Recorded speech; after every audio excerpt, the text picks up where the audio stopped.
Welcome back, fellow armchair generals, to Kaiserreich. We are continuing playing this, and I'm getting a little bit of coaching from Toyjet on this. If you haven't already, please subscribe to the channel, and of course, you can always hit that like button. Really do appreciate that if you would. Now, we're going to modify the government, and again, suggested by Toyjet, we're going to go from civilian economy. I'm figuring we're probably just going to have to go back down once the, or I don't know how, yeah, I don't know. We're just going to go to early mobilization. That will just make it not as bad. I think that's what we're going to do. And for somewhat relevant destroyers and a couple of outdated coastal defense ships. I don't know what, I know we're talking about a navy. I don't know who's and what, but okay.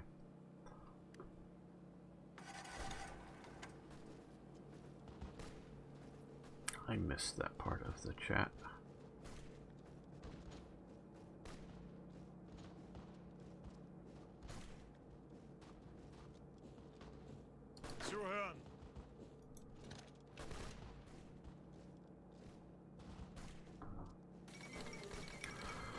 The Mozambique Bush War was a relic of the pre. Okay, so somebody, Middle Africa, declared war on that. Oh, the Royal Norwegian Navy, right?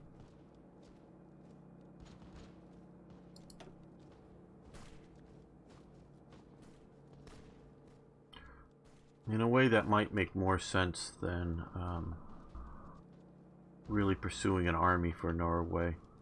Because if they discount the likelihood of an invasion by Sweden, or an invasion via Sweden, you know, just traveling through that as a path of advance, then really the only attacks could come from the sea. And prior to World War II, I mean, there was a lot of... I don't want to make it out as if there weren't any thought given. There was quite considerably to air attacks, but I would have to, no, I'd have to say a lot of the stuff, at least in popular culture, was fantasy. So I don't know how much they would have seen as being, you know, oh, we just build a bunch of ships and they get sunk, kind of thing, compared to the idea of ships battling other ships. Now, subs are really good, especially for a large coast. I mean, not so much maybe for the Belgians defending their coast, but for someone like Norway in the interwar era, because obviously they knew a lot about subs by that point. Subs would have been a very good way to defend the Norwegian coast, because a big fleet shows up, whether it's the Germans or the, you know, because you have to remember, there was, I think there may have actually been some naval engagements between the Norwegian Navy and the British Navy. There may have been, because the Royal Navy was sort of, you know, attacking Norway anyway. So, you know, it's not out of, you know, reality for say Britain to attack Norway and for them to plan for that. And so what the hell can Norway do against the Royal Navy? I know I stopped this while I'm talking, but I want to concentrate on this. So Norway has to go, yeah, maybe, you know, World War II or something, or the British or Anglo-German War #2 happens, and Britain decides that it needs to make sure nothing passes through Norwegian water, so it's going to occupy Norway, you know, or something like that. That is a realistic assessment Norway can make, and go, okay, well, what can we do about the British High Seas Fleet? Well, nothing in a fleet sort of engagement. That's impractical. If you're sort of like looking at the Kriegsmarine from the, or whatever it was called during the Weimar years, that was hardly existing. Yeah, the German Navy is really small. We could defeat an invasion from that. Or the Danish Navy is really small. We could defeat an invasion of that. Or the Dutch. I'm just trying to look for nations right around it. We could defeat all that with a few, you know, modern destroyers and whatnot, backed up by our big coastal battery guns and things. Yeah, but Germany has had the potential, even when it was the Weimar, to build a huge navy, and because it did before under the Kaiser, and it most assuredly had a potential once Hitler's in power to build a huge navy. Now it sort of kind of needs to be at peace to do that properly, because even if it's not, even if it's just sort of the Anglo-German, just literally the Anglo-German War #2, and you know the Netherlands, Belgium, France, and all those other places are neutral. Yeah, you know, so you're going to get some bombers flying over the North Sea back and forth. You're not going to have a lot of ground units, but you're starting to cut off supplies, and I don't know how big a navy Germany can build under those conditions. Still a decent one, but not what it could do at peacetime. So, you know, the Norwegians at the interwar period have got to know that, hey, yeah, Germany's a potential threat. Now, what's really good with submarines is, and I know you're talking about abysmal ASW, but it was not. Okay. Hey, AZADs. And so, where do you get the fuel for your navy? Well, you stockpile it. And I'm not exactly sure who you're talking about. Germany, of course, they're getting coal liquefaction.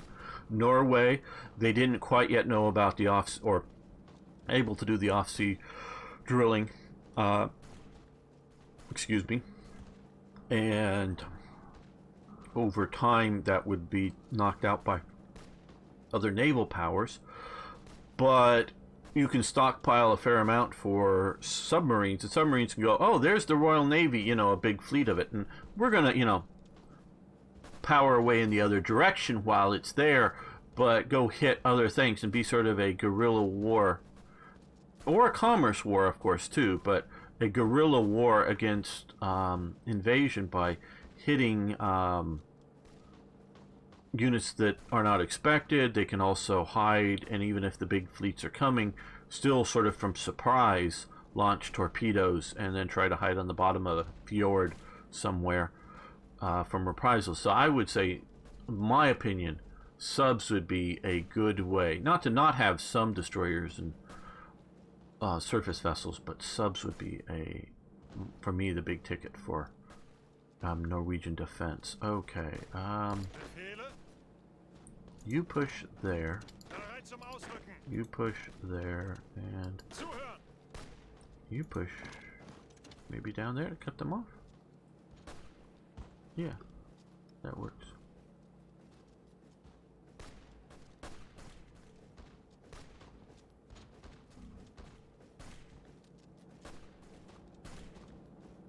I know you were going to be starting that. Good to hear that you are, and I hope it goes well.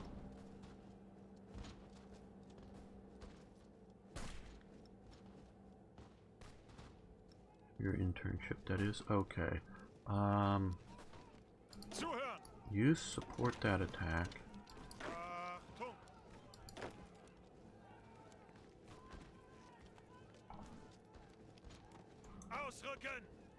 You push into there.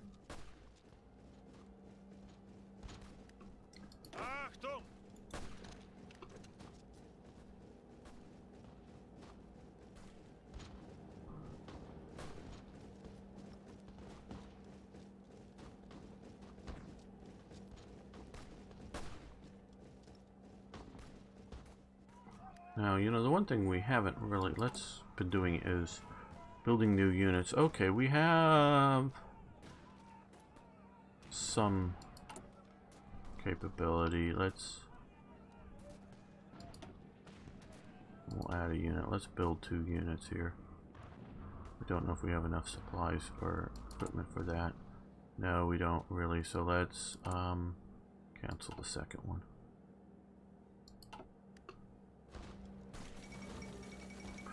Galicia Lungdomir has capitulated. Uh-oh.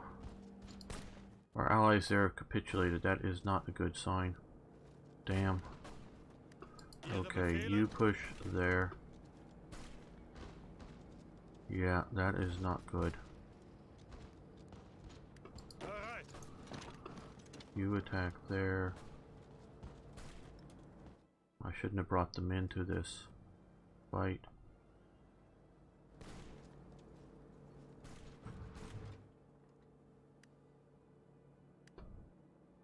So down here they're doing well. Okay. Angetreten.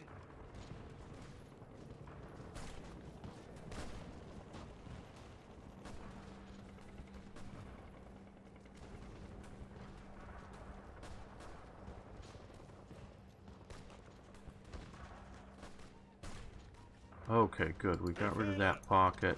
You move up to here.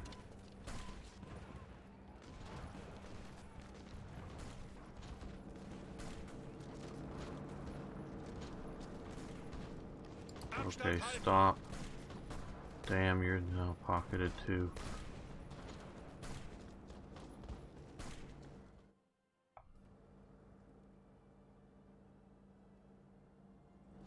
Oh, this isn't going well. Where was start this war and crush Hungary plan? What happened to that? Or am I just a pathetic general? That could be. The fall of Denver, or wherever, okay.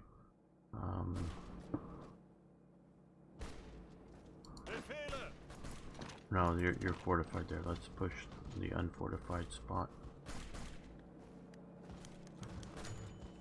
Wounded, okay, Rendalik. Sure, I'm butchering his name. Something interesting about Czechoslovakia the other day, it was 20%. It helped Germans would see themselves as Czechs, which failed big time. Yeah, oh yeah, no. Actually, I'm on the German Czechoslovakia thing. The elites of Prague, Czech or German, those that consider themselves German, often spoke German because they didn't want to like be German was sort of like the high language, if you will, of the elites. And we can see, like, in the modern day world, I don't know if anybody's going to dispute that the high language of the modern day world is English, meaning scientific research is published in English. You know, it's not just the entertainment like out of Hollywood, but there is that. But diplomatic communication no longer happens in French around the world. It happens in English between two nations. It's become, you know, the professional. If you really want to learn coding or whatever, it's you know, computer programming languages. It's basically English. So English is the high language of the world. Now, in the Austro-Hungarian Empire, at the Napoleonic period, the elite spoke French. They did not speak German. They spoke German to their servants and French among themselves. By the time you're getting to the end of World War I, in Prague, I understand, the elite spoke German to themselves and like Czech to the waiter or whatever. So it wasn't just those that identified as German spoke German until we really start seeing significant, and this did change, significant agitation by the Sudeten Germans on the border. You know, this I'm talking like 37, 38. So, you know, well into the first Czechoslovak Republic's life. We start seeing that happen. And yes, a good 10 to 20%, I understand, of the Prague population saw themselves as ethnic Germans. I'm talking of the Prague, not just of Czechoslovakia. At least, like, I think like 10% of the, at least it's like somewhere in there. I don't remember, and I don't know if the stats were even good, meaning they may be Nazi propaganda. But there was a percent of Prague people that were, you know, some of them obviously were born in Czechoslovakia because they were born post World War I, but their families and everything else go back generations. As even before Austria-Hungary necessarily gets there, there's German peoples living in Bohemia and Moravia. So these people are old families living there. They're not just, hey, we showed up 30 years ago and were immigrants. They were, you know, core people living there. And these people were not sad to see the Germans come into power. Now, they might, after experiencing a bunch of the National Socialist regime, because they may be strong Catholics or other reasons, may be starting to go, yeah, being Czech wasn't so bad. The Nazis really are bad. But a lot of the German ethnicities, because you look at it, it's like 80-90% of the Sudeten Germans voted pro-Nazi.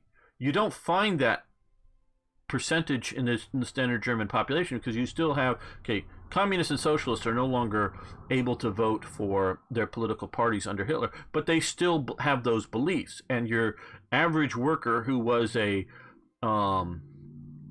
communist probably was never really much, locked up at all. It was the organizers, the union type organizers, that were locked up during certain phases, then let go and let out to be obedient workers. But there were a lot of people that just kept their heads down, maybe joined the party, but maybe not, but kept their heads down and didn't support and wouldn't go in and vote for pro-Nazi things, just maybe not vote in Germany. But in the Sudeten, because land, they see that as, yeah, the unification party with the rest of Germany, not that they all agree with all of the, economic policies and the other policies of the National Socialists. So over time that might have eroded, but initially it was very much the idea that, hey, they all want, unification. So when the Germans were marching into Prague, you could easily turn out, I don't know, 10,000, 100,000, don't know quite the population of Prague at the time, German types that would come out and wave German flags, which of course would have been the swastika flag, that, yay, Hitler's now taken Prague. And so throughout the war, you have this core of people in Prague, and they get German citizenship and German documentation, just like any other German, so that are living anywhere in the Reich.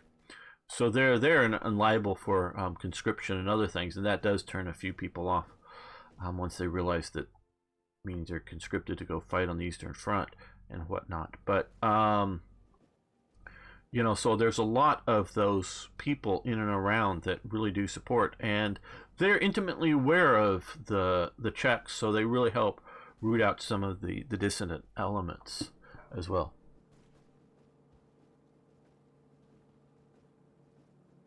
Yeah, there are remnants, and so there are very legitimate,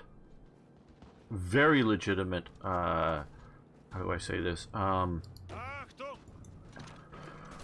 supports for especially the Sudetenland, but even the rest of Czechoslovakia, legitimate calls for some of Germany's goals. Now, just there's also very legitimate, very, very legitimate, before any of the Czechs get upset with me, reasons to go the other way too. It's not just a it's the push on their capital, support the push on the capital, push up here to tie up more troops. So, and maybe on balance, maybe not so much the Liberia and the Pacific States of America. Oh, okay, well, I didn't know that you were even fighting a war. Oh, peace deal. Oh, Liberia and the United States. Okay. Oh, they were maybe out at war here somewhere. Okay, I don't know. There may be more legitimate reasons to go the other way. Oh, well, now you can go in and occupy this. Support Czechoslovak, even control of the Sudetenland, just because it's a natural border with Germany. That course probably going to be doomed because I can't get there in time. Okay, we now have more military factories. What do we need? Rifles. We need rifles, so we are going to produce rifles.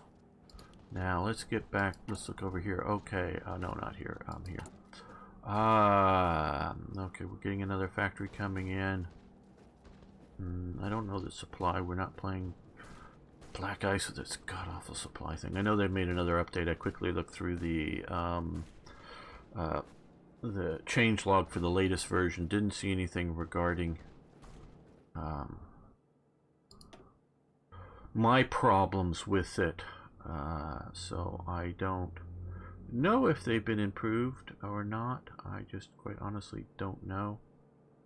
My sort of rant and raves over I guess here. The Russian supply situation there. And I don't know if they agree with why I'm ranting and raving about it, even so. Okay, peace deal out here. What is that? Just click over here. Okay. Oh, Union States, I think so. They're agreeing on the borders. I'm gonna fight it out over the who gets the rest there. Deal with the devil. With their forces hard pressed by the combined syndicalists of America, representatives from both the Pacific States of America and the American unions have agreed to temporary truce. At least the syndicates roll over them with the American Civil War. Okay.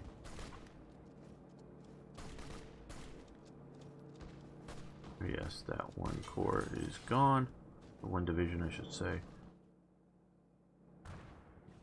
Germany, you could be a little bit more proactive in your support of me, if you so chose to. Okay, you attack there as well, and you support the attack there, because I do want to save this other division. And we're pushing hard to get there, and we're pushing hard up here. Oh,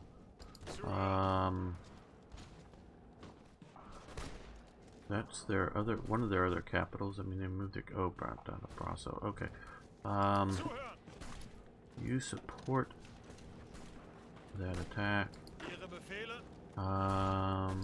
You can move into here. No, actually, you move to here. You move to here. You're here. Okay, you come up to here. You support this attack. Yeah, just.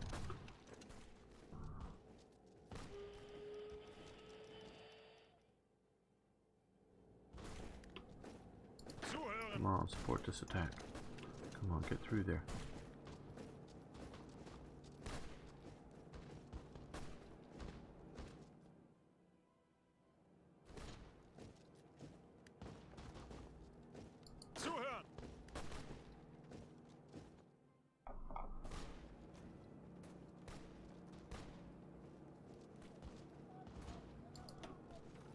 Oh, come on, take it down, take it down.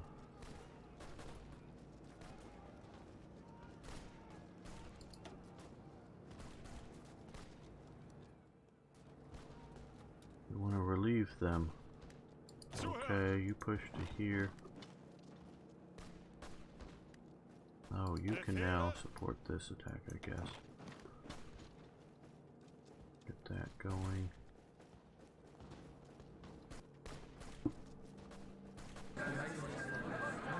Okay, Kingdom of Canada took... Oh, what the hell are we doing here? What's going on? Okay, I think we're supposed to take all. My last Black Ice game, the Germany made it to historical points conquest by that. Okay, interesting. You could request control of the Czech forces. Yeah, I thought about that. But I'm supposed to take all and then let, oh, well, no, what is this? Kingdom of Canada took, I don't know, am I at war with these people? Oh, Hungary here, okay. Everything. Take all, yes, take all states. Okay. I guess that's just something else going, end turn.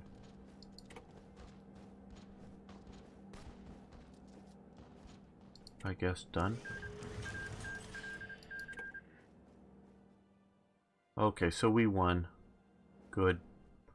Good, good, good, good. The guide should be still on my Steam stream. Okay. Yeah, I think I bookmarked it and probably should switch over to it. Karl Albrecht von Habsburg Lothringen has formally requested permission from the Austrian government to return to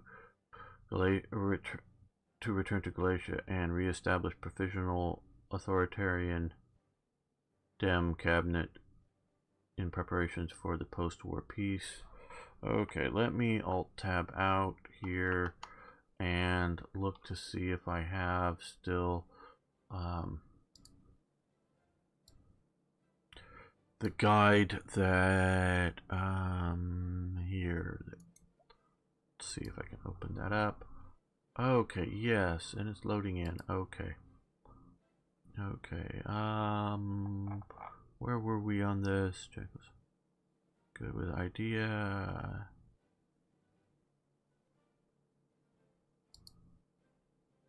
Romania's autonomous. Transylvania.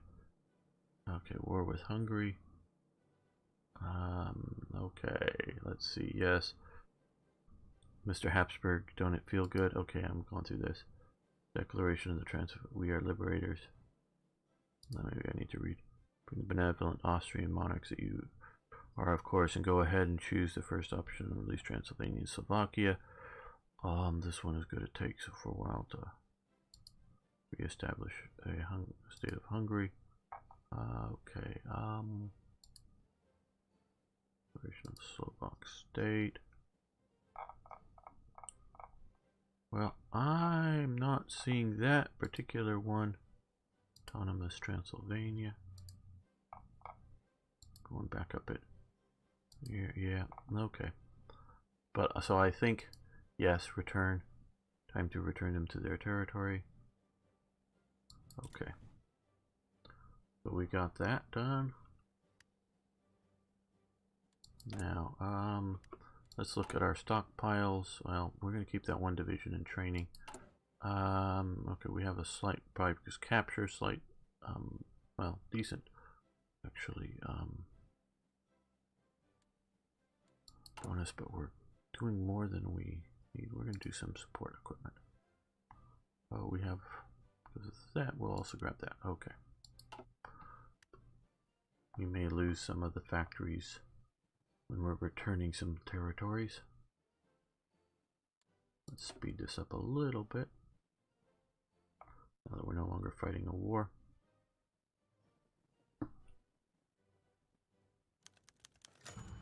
Okay, Carlist uprising. Spain is collapsing into anarchy, and the Pope declared that all good Catholics should support the Carlist cause. Should we send aid? Publicly support. Remain silent. Oh, I guess we'll support the Carlists. Yes. Political power 50 down. Manpower down 1,000. Okay, we can handle that. Yeah. Kingdom of Spain. Well, because I know there's the Bourbonists and the Carlists, and I get sort of confused with all of that.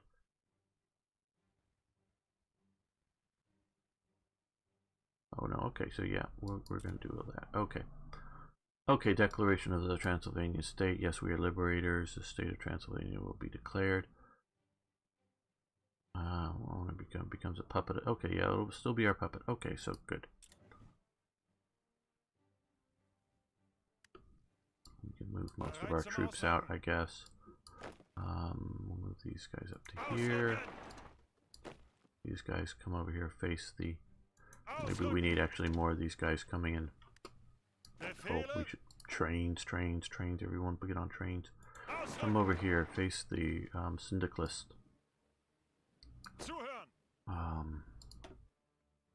Italians. I know they're more down here, but be ready to do that. Let the clock go.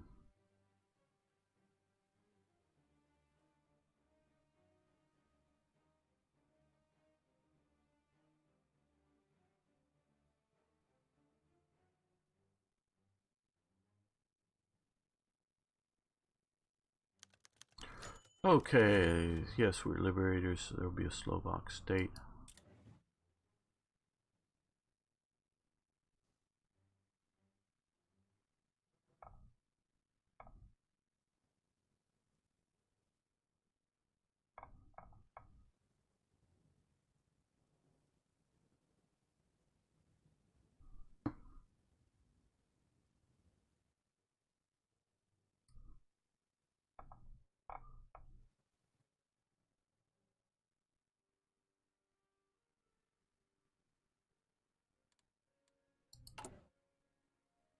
Well, so far we've kept The arms factories.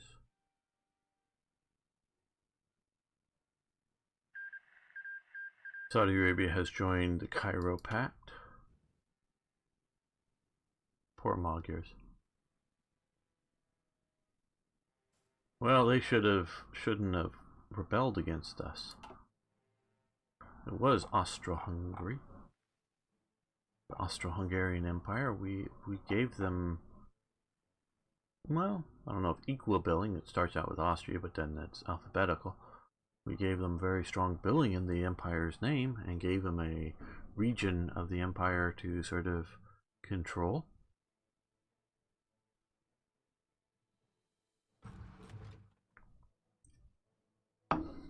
It's up to them to. Sovar resolved. What is this? A few days ago, demand from the commune. Okay, this is more commune stuff. Telegraphed the Swiss government to cede the province of Hausa under threat. Okay. Whatever.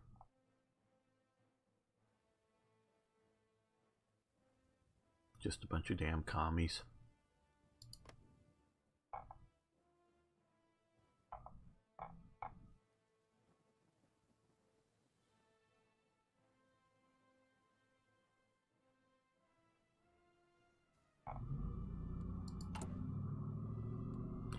Okay, now we're good with production and everything.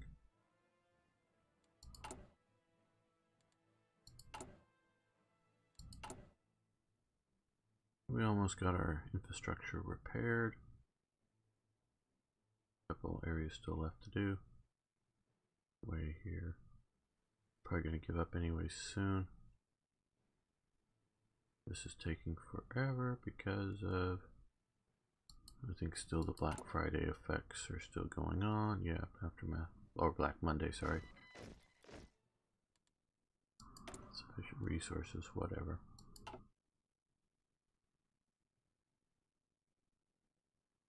Yeah, music.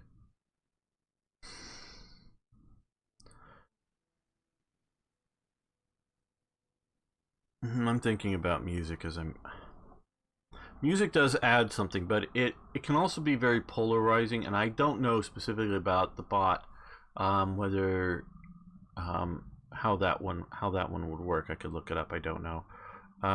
Even if we're looking at, even if we take YouTube out of, because even Twitch has, you know, you're not supposed to stream certain music, but it depends. Sometimes they swatch you a little hard. Harder than others for music. And obviously the in-game music, some of the volumes get a little high and a little distracting. Can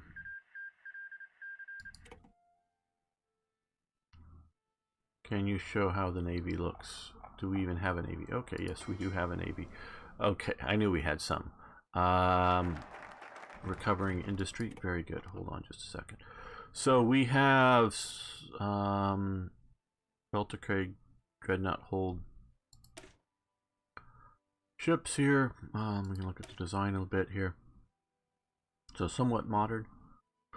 Maybe not super modern, but somewhat looks like dreadnoughts. Okay, these look like pre-dreadnought vessels. So let's see. Yeah, we can see a sort of a pre-dreadnought somewhat. So that looks a little still graphically a bit more post, but actually fairly decent. I'm actually surprised at how many destroyers and things we have. And we also have down here some more destroyers. Doesn't look like we have any submarines. Wow, we don't have any submarines.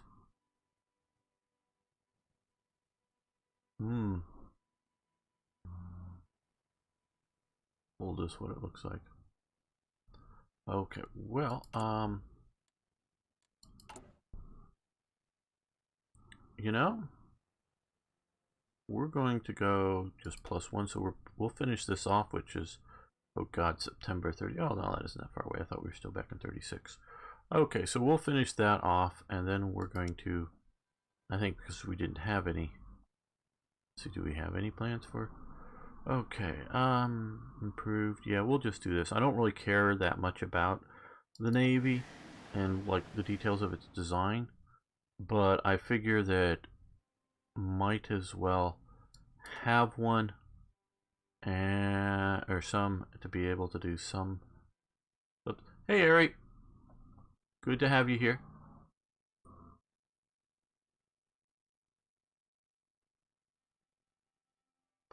Now for okay, we've done established that economic relief, political power, good, but it doesn't quite open up economic rehabilitation plan.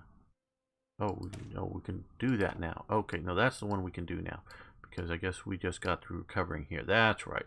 Just got through recovering that. So that will help us out there. Protector of the Balkans.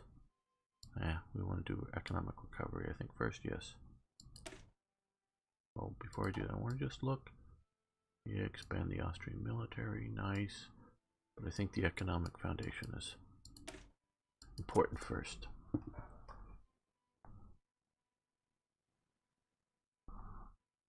Yes, I know we can try to rebuild some stuff, but I don't know how. Ride of the Valkyries, yeah. It's good once or twice through, but then once you start hearing it over and over and over and over, it gets sort of this again.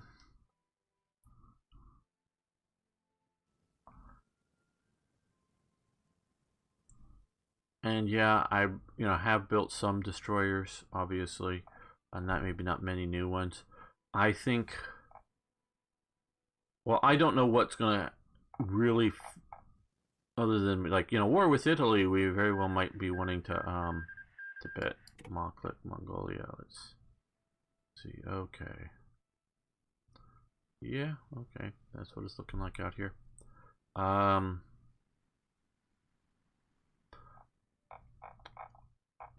I just think submarines fairly cheap, messing around in the Mediterranean.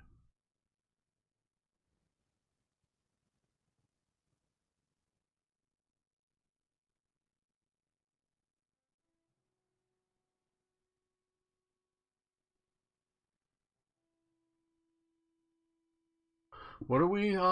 Just better for me to make newer. Like yes. Slavic genes. Remember. Okay, reestablish the Hungarian state. I guess that's what we're supposed to do here. I'm gonna look at the thing here.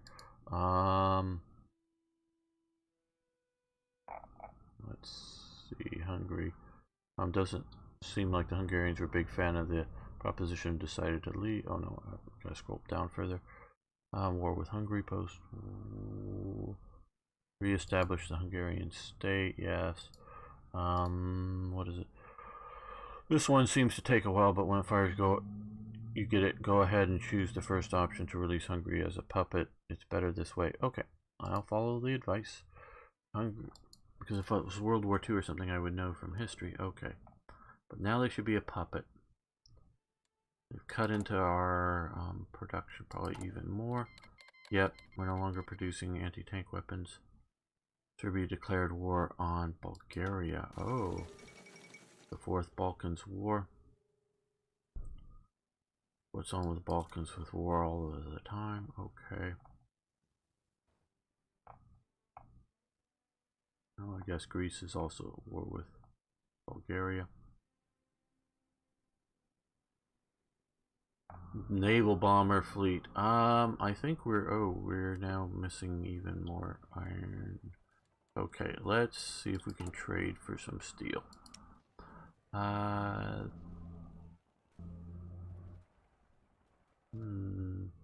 Hungary.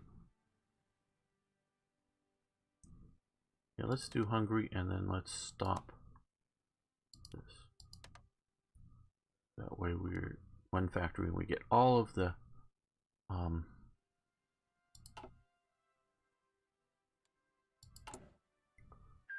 iron we want, or steel we want. Mexico joins the Third International.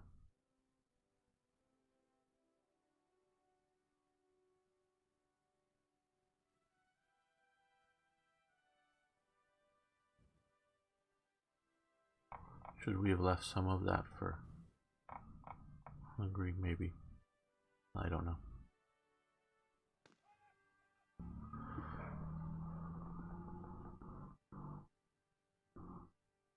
Oh, bomber fleet. I was going there. Didn't get there. Okay, we have 15 naval bombers. Not a lot. And we are no longer producing them because we've lost a lot of our factories. Let's look at our resources here. Okay, we have 130 artillery. We've got more than enough rifles. So, and lots of support equipment. We're producing some tanks. So let's see. Let's reorder some of this. Let's grab this. Come up to here. Let's reduce this down to here at least. So we're producing some AT weapons, and we can come down to just that. I think we'll go back down to support weapons there. We'll see how that is for a little while.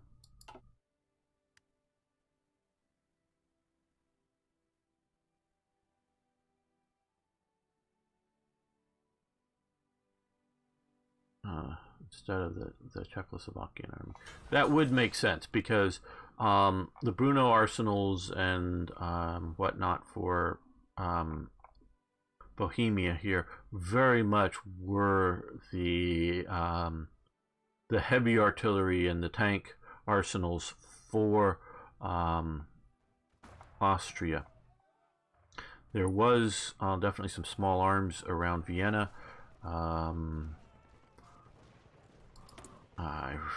Long name and I'm forgetting the initials for it, but yeah, that they were producing stuff there. Let's produce another factory there.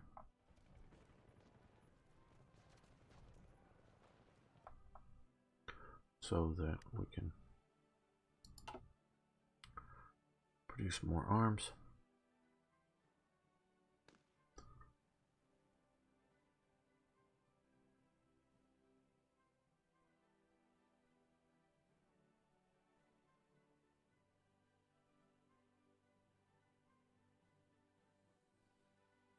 Yeah, the new chair is much quieter and much more comfortable. Much more comfortable.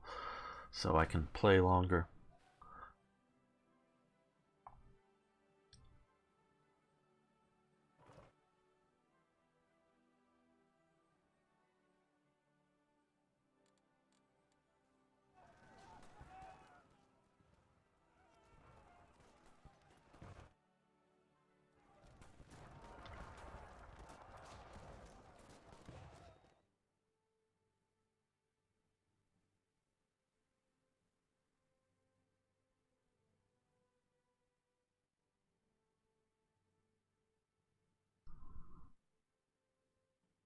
Well, I guess we should pick an admiral for...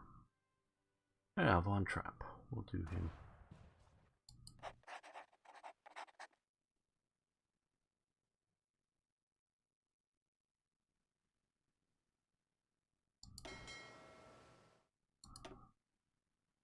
Oh, no, that is the same thing, isn't it? Yes.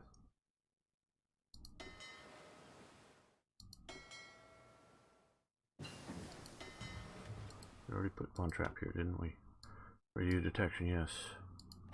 There we go.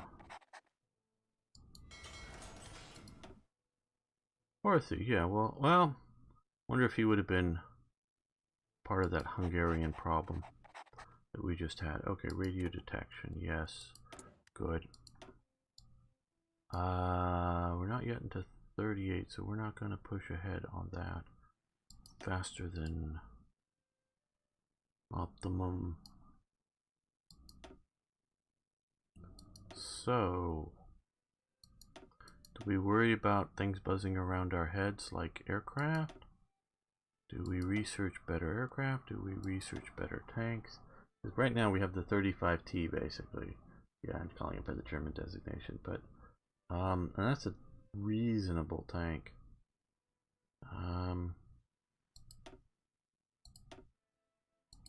Don't really want to put much into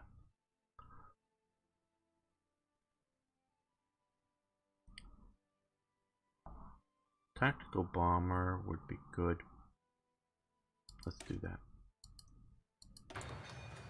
And, I thought I had, okay. Get all 3 of our shipyards now. Building submarine hulls.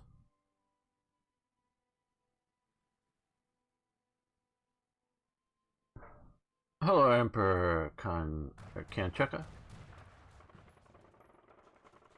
Yes, I do like it. I forget why I quit last time, but something really went off the rails last time, but I think it's going good so far. Vaguely. I do.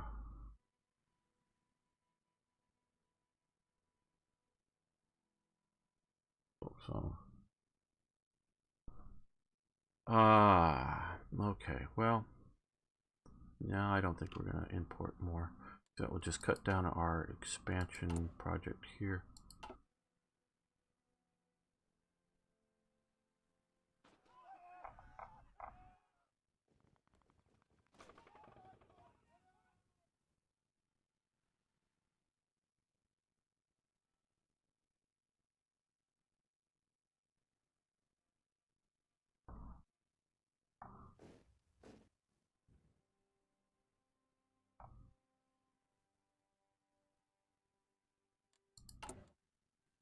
We're almost to that. Let's speed this up a bit more. We want to get rid of, well, we have basically got rid of Black Friday, or Black Monday. I keep saying Black Friday, Black Mondays.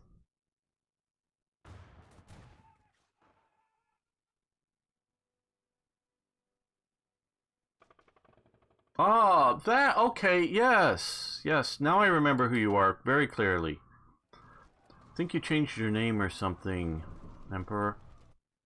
Yes, the Moklik. I do. I'm very glad to have you here. I want to have people here that are non-Western in their viewpoints.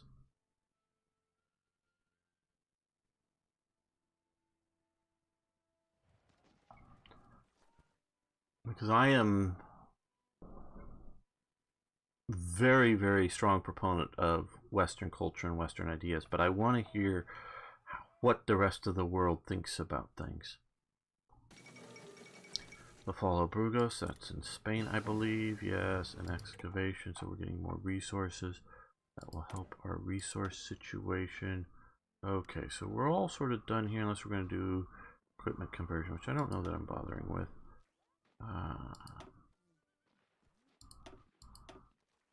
Let's do these just to get...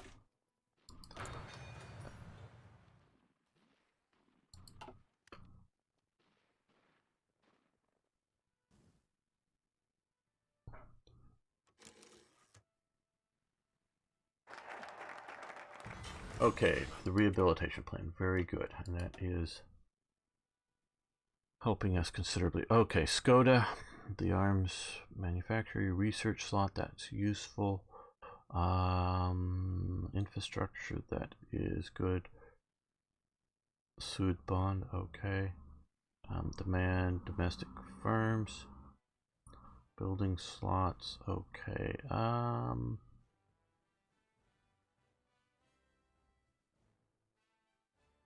Unlocks the Skoda company.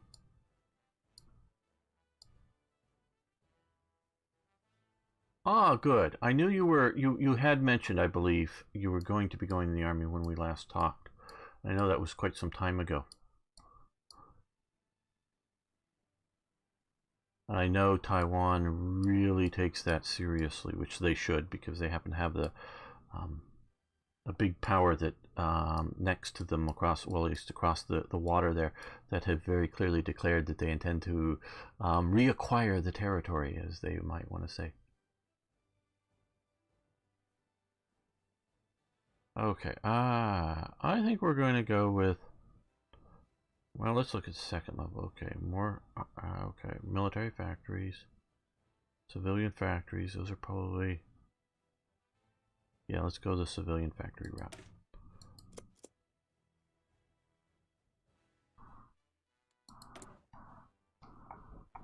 Okay, we now have more. Okay, let's look at our production versus our needs. Okay, we're producing more than we need for in every category for current use. Not that we don't want to expand use. So motorized trucks may be a thing. I don't know how much fuel is going to be a problem. I don't know that we're going to go for transport airplanes. Yeah, let's just get Steyr producing some trucks. Might as well just, on the benefit side, have that happen.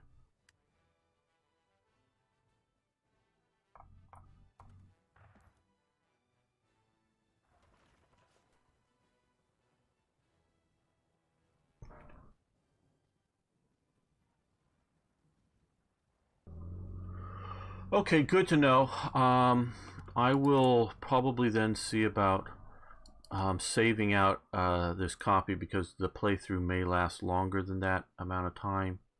And quite honestly, I don't want to keep ending series and starting things up again fresh. Unless, of course, we already end it. More tanks and aircraft. If you go to war with the International, you'll have to break the Po line. Yeah, down here. Produce more modern destroyers and cruisers. It will help you get out greatly. Yeah, well, I don't want. I want to build more military factories as opposed to building more naval dockyards. So I have 3 naval factories. So if I were to start building cruisers, we're not going to have very many of them. But we may have a bunch of submarines to flood the zone. So that's sort of what I'm looking at.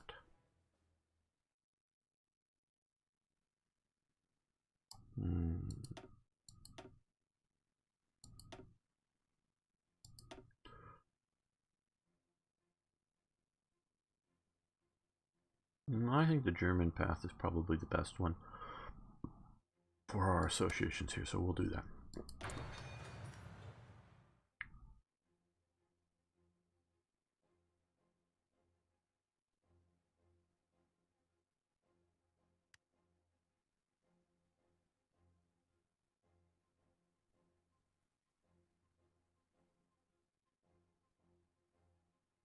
Wish you were in the tank corps. Well, a lot of times, like I know for sure the Soviets, they had a height restriction for the tank corps, but you couldn't be too tall. They actually wanted short people in that, and the Marine Corps generally put its shorter members into the tanks. Is sort of the tradition, more of a tradition than a requirement. For the U.S. Marines, they want the short guys in the tanks.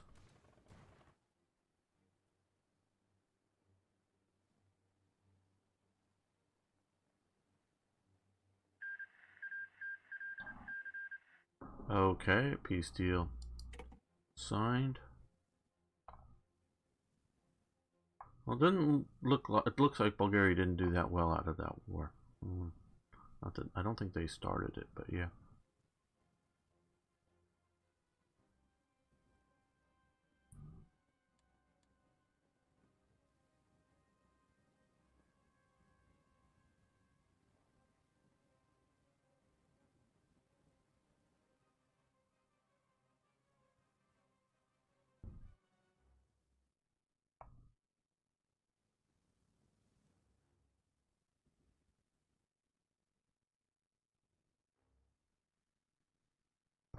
Yeah, 5'6".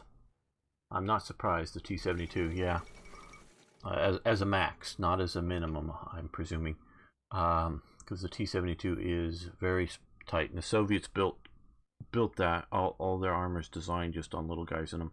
Or if you look at like the American M60, it's like, yeah, smaller guys would do better in the thing, but it's big enough to handle a big American, so it's designed that way. Oh, you're too big for the tank corps. Oh.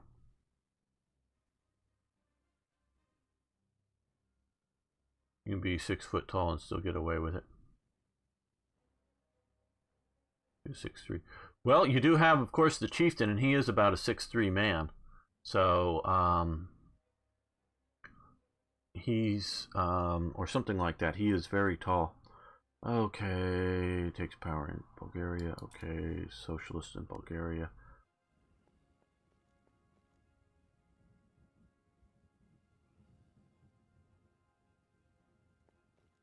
And so he's, he was a M1 Abrams in the Americans, and I forget if just what he was.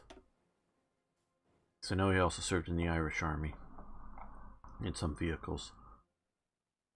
6'6". Okay, thank you. I knew it was tall, and so he was 6'6", driving Abrams in at least Iraq. I don't know if he served in Afghanistan, but I know he served in Iraq. I don't follow it that closely.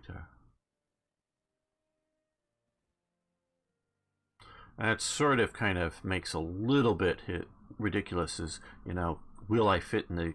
How well can you fit in some of these tanks? Yeah, most of the guys were at least a foot shorter, if not a foot 6 inches. There are a lot of like 5 foot tall guys, I'm sure, in 1940s tanks. So. Okay, so we got that. Expanding, I just want to see here. Yeah, okay. I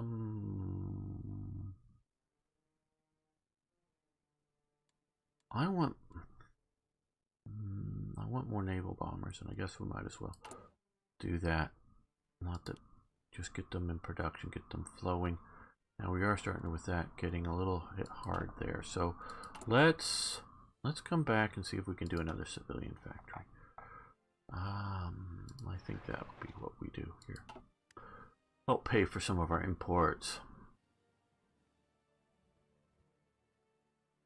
Oh yeah, we experimented a little bit on it earlier today with just one idea I had. Me and Toyjet experimented on that, but we will be working on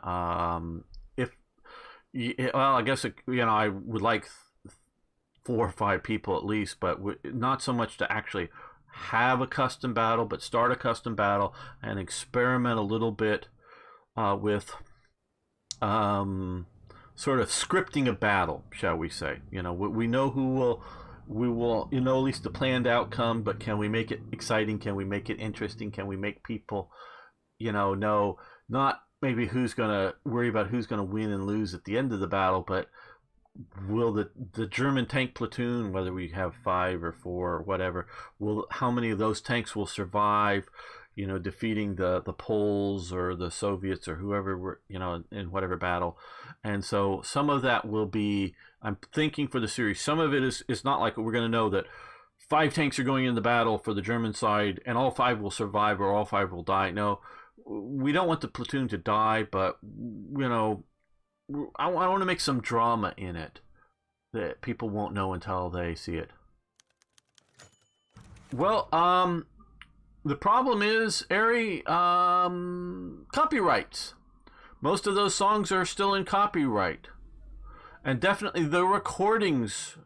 A lot of the recordings that I would have access to are in copyright. So unless, Ari, you can find a song that is clearly prior to copyright, which I think for most of the stuff is like 19, 20 something, 1930 something, or maybe early 30s or something. I don't know, the copyrights on some of that. So let's just say 1926 and before, it was written, and you have an orchestra that is going to perform the music and record it all for me, so that we'll have the marching songs all perfectly legit, and it's our own recording. So you got the budget to set that up, Ari. Great, we need it. But I can't, unless I can find it in the free libraries from YouTube, which I don't think they have German marching songs from World War II in there. I think that's a no, a hard no. So yeah, that's when we're producing something like this. I don't know if everyone's caught this. I'm planning on I'm calling it sort of a movie, but it will be at least initially released in series form, one segment at a time, and it will be sort of kind of shot in War Thunder, though I'm toying with the idea of maybe editing footage in from other games. but it will be a story of a tank crew, or a tank crew, a tank and its tank platoon. I mean, they're going to be sort of separated out as two different things, but together. The tank platoon and the tank crew, and the tanks they use as it progresses through World War II from Poland and ending in the ruins of Berlin. And what different tanks they use in different time periods, and we're going to try to be somewhat dramatic about it and interesting. So I'm staying away from, not like it's a hard decision and I'm not changing my mind, but currently, because I want to be in North Africa, I want to be in the Soviet Union, I want to be fighting the Americans after D-Day, and other things in between there. So there isn't like one division that we could point to that was in all these places. So instead of trying to say, oh, somehow these guys get transferred from the 7th Armored Division to the 22nd Armored Division or something, no, we're just going to go that this is a tank platoon. It's part of, I don't know, 3rd Company. We're not going to specify of what battalion or whatever. So it's a Zug. It's the German term for platoon for the tanks. It's a, so it's a Zug. We'll figure out whether it's the 1st Zug or the 3rd Zug. I don't know. But I'm sort of thinking most units will have a 2nd or 3rd Company. So they'll be in either the 2nd or 3rd Company in whatever battalion this happens to be. So we're not going to specify higher command.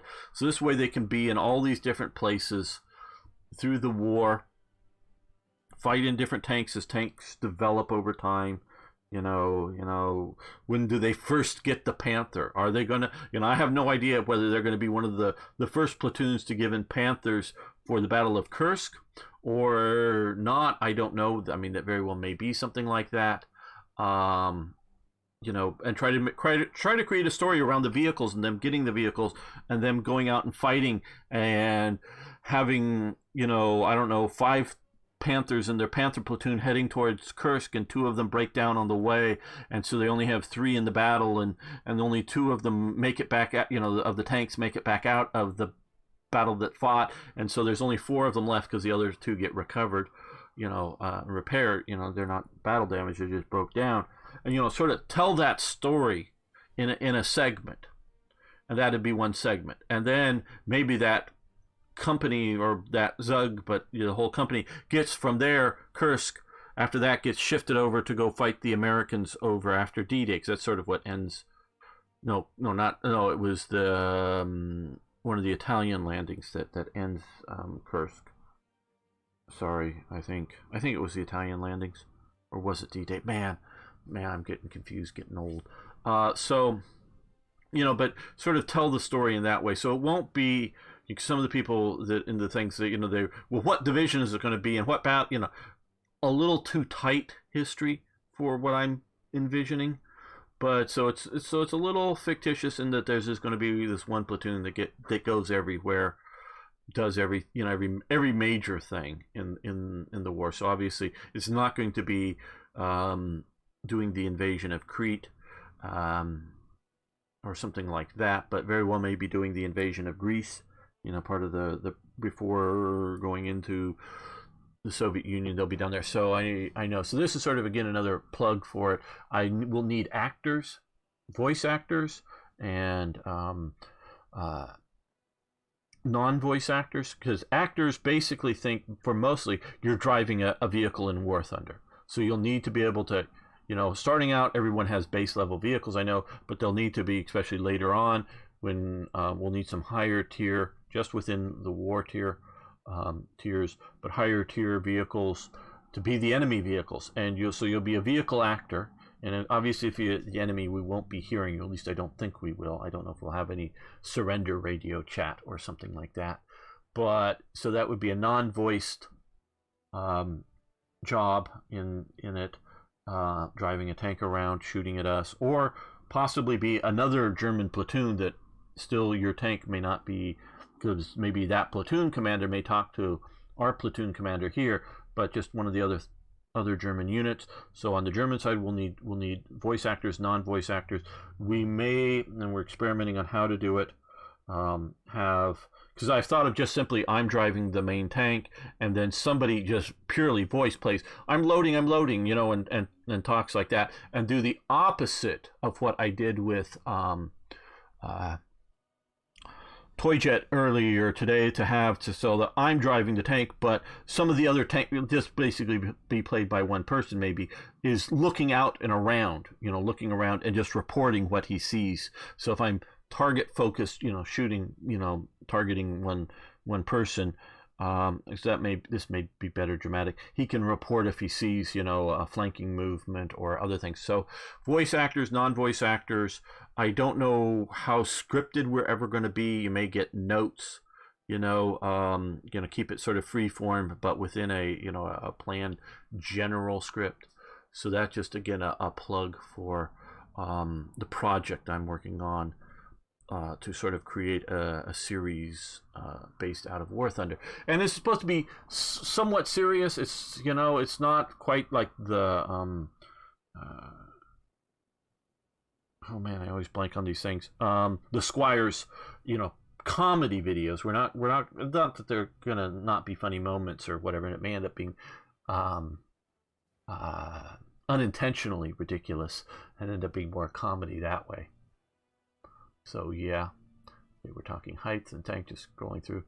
So are we going to stage placements like D-Day that we have? Oh, we're going to, because we're going to sort of use the maps that are available, we're going to set up routes that we know we're going to approach upon. So we may not even see other parts of the map that could be there. And so we're going to know more or less, not the exact position of the tanks, but where they're going to set up an ambush. It's going to be a scripted. And so it's not going to be your skill, the skill of like the opponents or whatever, are going to be, I want you to track one of our tanks, don't kill it, because we don't want to have to start over all again. So it's not how good the enemy is and how we're going to battle that out, but I wouldn't be necessarily adverse to losing, like I say, a few tanks, but the hero tank can be damaged, and we could even go if it's knocked out. Well, some of the crew's wounded, some of the crew dies, but the tank is evacuated.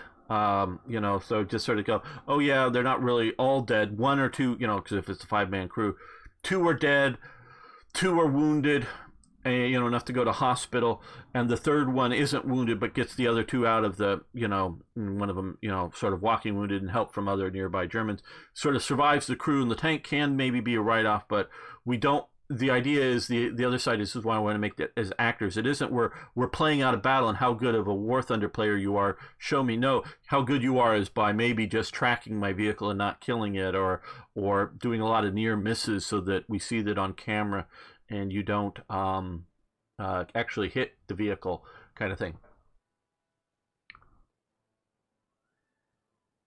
Challenger, I'm guessing your average for your demographic. This include air battles and planes overhead, if that's what the script calls for it. Ari, yeah, absolutely. But not like, oh, well, I want to do the aircraft. No, it's, do we want, like, to tell the story? And one of the episodes maybe just entirely that we're starting in point A in Normandy and moving to point B, and we're going to be hit by Allied air attacks. So there may be no real ground opposition, and it's just sort of that we're moving from tree cover to tree cover, trying not to be hit by the air, and a director may be in Discord, not being heard by the recording, but telling the aircraft, okay, come in for your strikes now, but make sure you miss. So you drop some bombs and then you fly away, and then told when to come back for a new strike. So go away and circle somewhere far away and then come back. So and he may be directing and watching the action and telling the aircraft actors when to come in and do strafing or bombing runs, and whether they want casualties or not, or hit the one stalled out on the road. He's meant to be run out of gas, and you're gonna bomb him. So this is meant to be an acted thing, not a gameplay thing. So I'm trying to really hammer this home now, and I hope other people watch this who may be participating. So this isn't to get your ego going that if you're always in a tank that's designated to die, well, that's just your role, and we're gonna keep doing that kind of thing.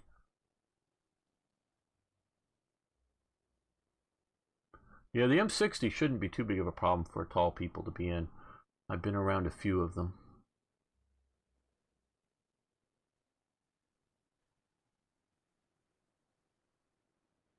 simulate firefights is also to use HE and APCR rounds that, as they don't, done less damage. Yes, absolutely. And so that's the kind of thing we're going to work out. I know we sort of somewhat paused this just to talk about this, but it's also a selling point to hopefully get people that want to come and participate. And maybe you're only going to be able to participate in a little bit of it.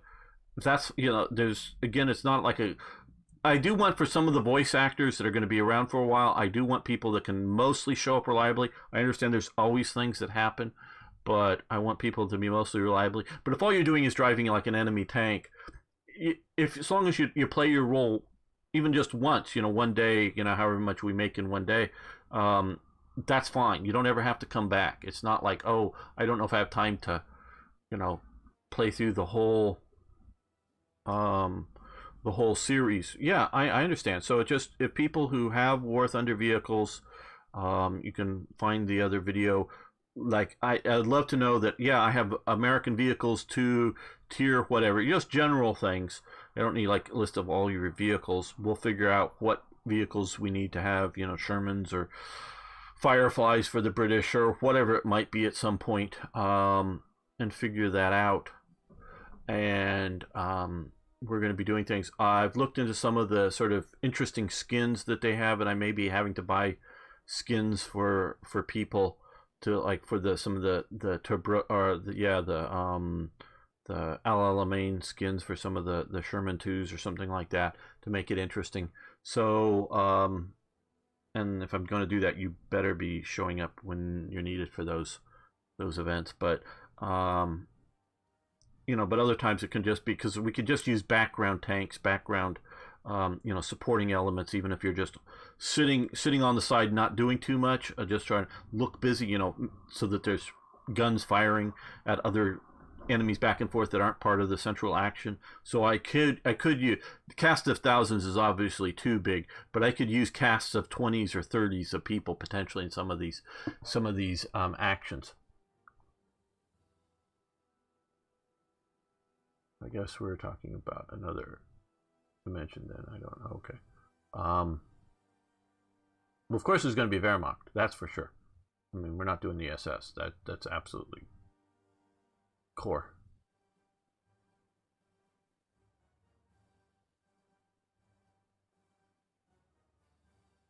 Yeah, a little over 6 feet. Well, this is one thing that's you may look at it and it's the shorter your voice box in your neck, the squeakier you are. So they figure, I don't know how well we know this, just because there could be other things, but Neanderthals who have a very sort of short neck and sort of voice box were probably very high pitched speakers of whatever they spoke. We presume they had, I don't know how much of a language, I'm sure they had basic vocabulary. So you know, a lot of in the movies you got deep stuff for like Neanderthals, but really they would be actually rather high pitched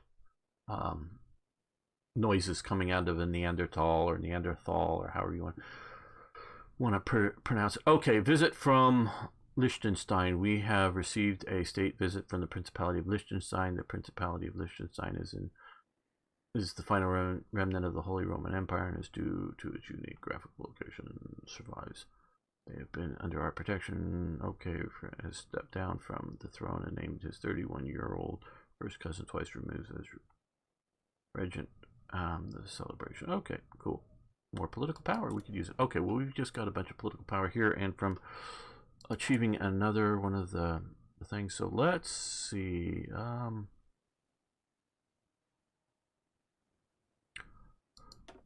We are okay. Skoda will become. Oh, pause. Skoda will become available with one of the national focuses that we could do right now, which would help our production. Well, it would hurt our costs, but make production better on that. So I'm not sure that I want to use that. We'll see. We do a theorist. Naval, no, we're not going to do naval. Naval's a pure luxury. Land research speed. Land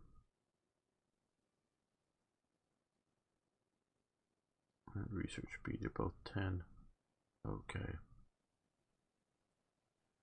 Why is... Yeah, I don't know who this trap is. Okay. Oh, what are we... I'm thinking of one... See here, German tanks. Yes. Yeah, we'll go into it more some other time, Ari. And I definitely want your input, but this... Ooga booga, low. Egyptian caveman, low. Yeah. Yeah, no, I'm not making fun of any humans. I'm making fun of Neanderthals. If the Neanderthal lobby wants to come after me, they can. I think they're all dead. Don't know. Are there better government people that we should be having? I just don't know these people. Karl Gruber. This Hans Gruber's father or grandfather or something. Okay, I think we're gonna do the land theory doctrine. Yeah, we'll do that. Okay, now what we were sort of pushing for is the Austrian civilian economy get 3 more civilian factories in 70 days. That will help us out.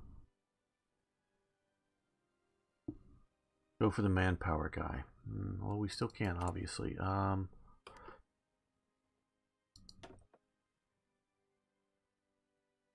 are you talking down here in theorist? No, we don't know. That wouldn't be theorist.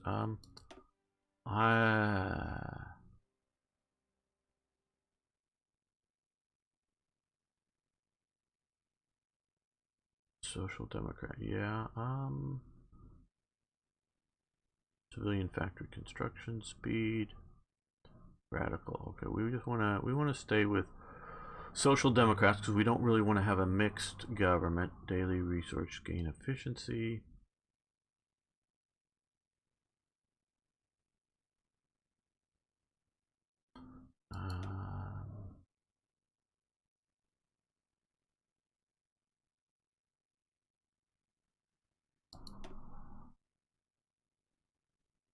Okay, construction speed is up, production efficiency is down, of course, but that is helping their Naval, Social Democrat, corrupt kleptocrat.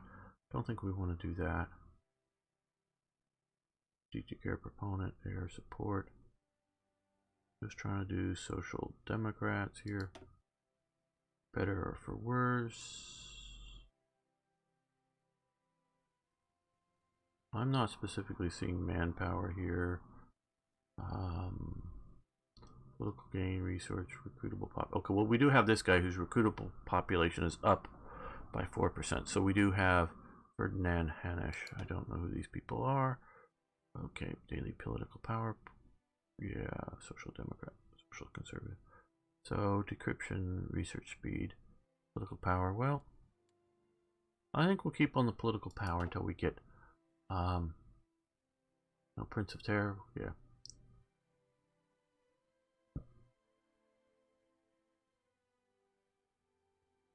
You can change.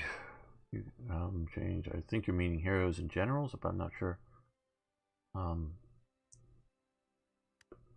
Something I'm not sure what you're talking about. No, HOG. I don't know who you're talking about. You can't change it. Oh, head of government. Oh, okay, right. I gotcha. Head of government. Sorry. Yeah, okay, so we can't change that unless it's via an event. Okay, declared war, Republic of Ottoman Empire. Okay, rebellion in Yemen. Okay.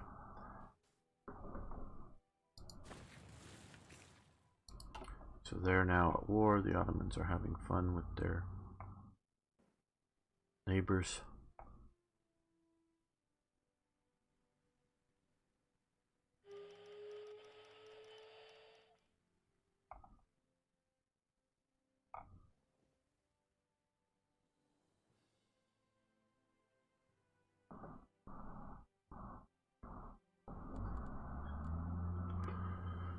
Serbia is justifying war against us. What the hell is Serbia thinking, people? Angetreten. Let's grab all of these guys. Ihre Befehle? Put them all under here. Make it a little easier.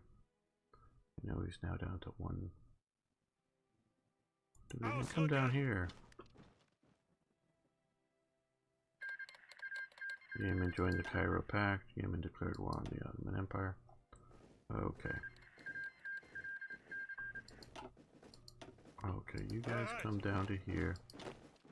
You guys come down to here. Now we don't want 7 here, right?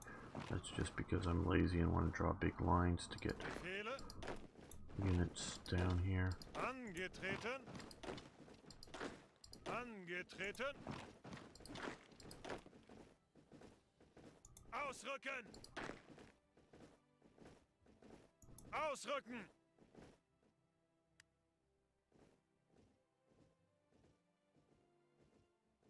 Let's move the horses over here as well. Ausrücken. Just in case they get crazy enough and they think they want to really declare war on us. The Serbs don't get their land back.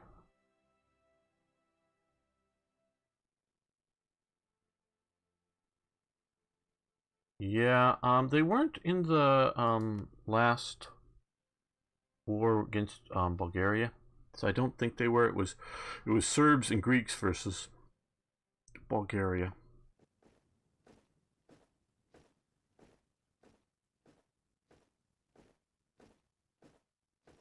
Ihre Befehle?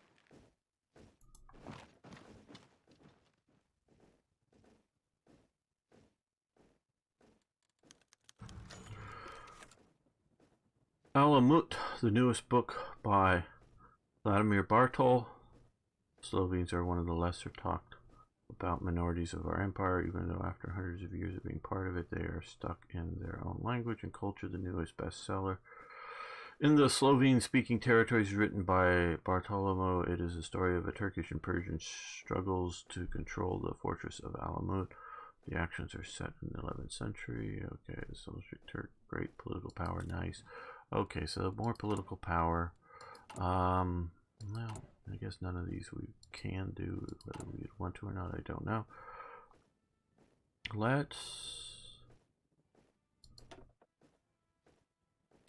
We are currently designing 2 aircraft.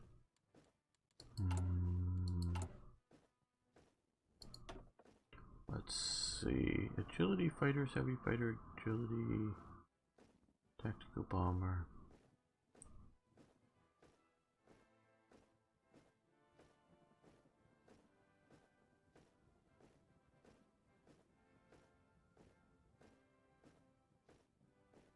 I think fighters are the ones that are going to be most useful. That skill or quality versus other aircraft quality. So let's go with. Oh, we can't. That one's grayed out. I just didn't know if it was. Okay, so has completed Focus Phoenix. Well, let's see. Oh, Focus Phoenix. Where is Focus Phoenix? Probably over here.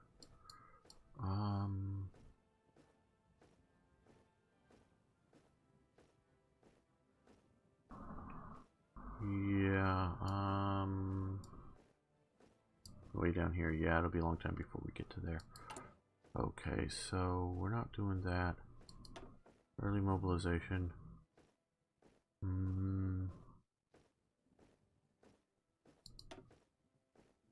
That one too is, no, that one's available, just a gray. That's what I wondered, whether these were gray or,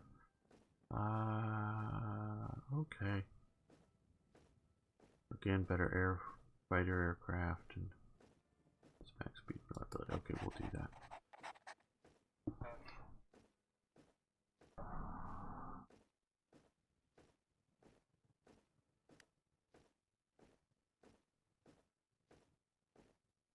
Yeah, we're gonna watch. We're gonna be careful here. We are not in good shape still, in my opinion, but especially if the Romanians or something were coming into it, that would be less than ideal. Serbia on its own, and even Serbia, Greece, I'm really not that worried about. I don't think they're going to roll over me. But Oh, I am seeing what looks to be Romanian units in here. So yeah, they're a potential problem. Okay. Okay. Yep, let's do that. And okay, so we've got a few more. Let's produce some more of that now. Aluminum. Let's see what we can do. Hungary, aluminum. Okay. Yeah, one factory for 80. Obviously more than we need. Yeah, yeah, you're right. And so what we're going to do is hopefully not have problems with the Italian front. National Protector declared war on Tibet. Okay. Come over here. Put on trains. Get on trains. Come over here, I'll deal with that. Oh. Well, we'll move this. We'll move them there. Okay. Aircraft. So that was tactical bomber. So now we have a basic tactical bomber.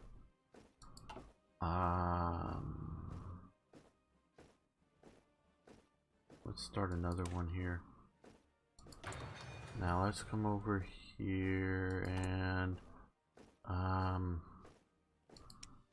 put tactical bombers in production. No, it's grayed out. Know that we're not doing anything yet, but we'll just get them there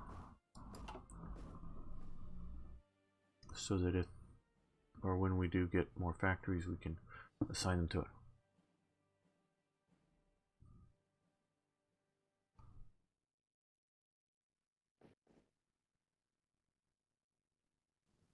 Yes, we want a Vienna garrison, just so that we don't, oops, somehow lose it. Okay, now you move to the front. You move to the front. Okay, Ottoman Empire. Okay. Let's be optimistic. We could try. Yeah, let's go hold. Well, let's leave this province alone. Let's do that. Leave these guys holding this fortified mountain province here, and we'll put.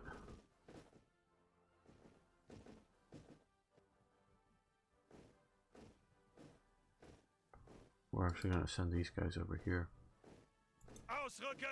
around there, just in case that sort of flares up.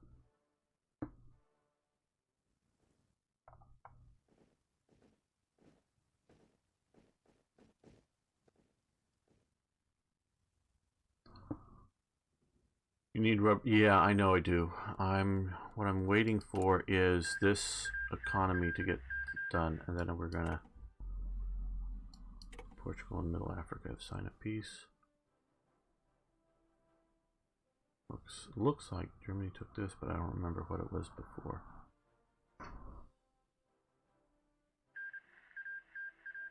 Portugal has joined the Entente. Okay. I'm not that worried about the Entente as Austria, because they're down here. They're Portugal. These British people out here. They're not the Commune of France or the Commune of Italy or whatever, so I'm not that worried. Okay, Austrian civilian economy. That's very good. Okay, so we got that. 3 more factories. Okay, Alpine mines.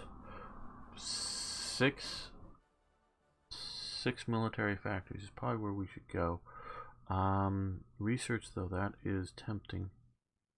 Austrian joins the Vienna Circle. Research speed, yeah, modify. That's nice. Skoda, and then Austrian Daimler. Those are all nice. Research for industry. Yeah, let's push here. Building slots, but also unlocking other things down the road. Yeah, help finish plurals and focuses that let you unite all the subjects from the Danubian faction. Oh, okay. Well, we can switch this. Embrace pluralism is what you're talking about. Okay. Finish pluralism first. Okay. Okay, if you say so. Oh, we gotta cancel this one first. Cancel. I love that you can do that now. Okay, so we will do that now. Well, this, of course, now is we need to look at rubber. Who do we want to help out with rubber? Dutch East Indies? Do we like the Dutch? German East Asia? Do we like German East Asia?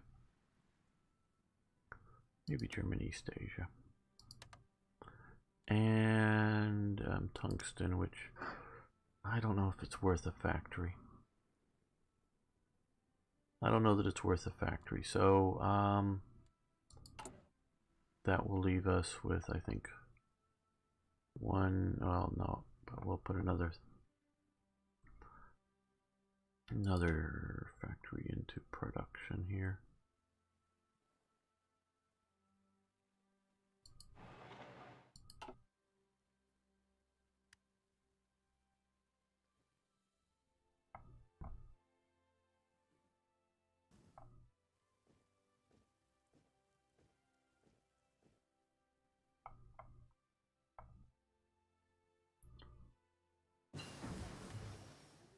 Okay. At least we're getting some better planes. Okay, so now we have 1936 model close supports. Don't think we're going to do heavy or strategic bombers or heavy fighters right now. Just our production isn't good enough for that. But we are in 38, so that means we can come over here and get our computing machines.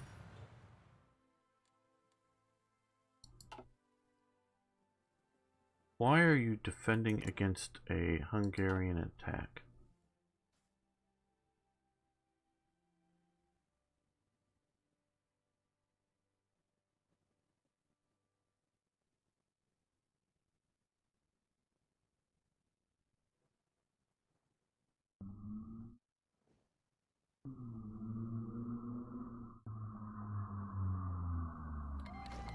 Serbia declared war on Illyria. Okay, syndicalists overthrow the Greek government. Serbia is called as our enemy. Okay, so yep, we've got this war going. Okay, we're gonna slow down considerably. And see, we're gonna end the episode here. I want to thank you all for watching. Thanks for liking the videos. If you haven't already, please subscribe to the channel. And of course, I love hearing from you. So please post questions, comments, suggestions, tips. Okay, thank you so much. See you next time. Don't worry, the chat isn't